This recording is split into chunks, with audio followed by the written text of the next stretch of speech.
చదువుట పూర్తి మనిషిని చేస్తుంది. మాట్లాడుట సిద్ధంగా ఉండే మనిషిని చేస్తుంది.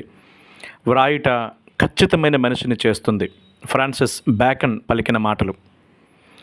ఆస్వాల్డ్ జే శాండర్స్ ఆత్మీయ నాయకత్వం అనే పుస్తకంలో 115వ పేజీలో రాయబడిన ఈ మాటకి వివరిస్తూ 1536వ సంవత్సరంలో తాను హతసాక్షి కాకముందు విలియం టిండేల్ జైల్లో ఉన్నప్పుడు తనకు కొన్ని వస్తువులు పంపవలసిందని కోరుతూ ప్రధాన గవర్నర్కు ఆయన ఈ విధంగా లేఖ వ్రాశాడు.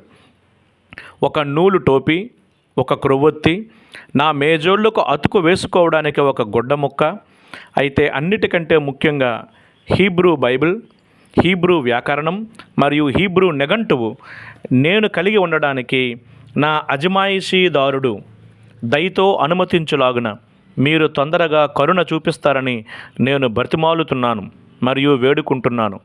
ఆ గ్రంథాలు చదువుట ద్వారా నేను సమయము గడపగలను. జైల్లో ఉన్నా కూడా చదవడం ఆపనటువంటి ఒక హతసాక్షి విలియం టిండేల్.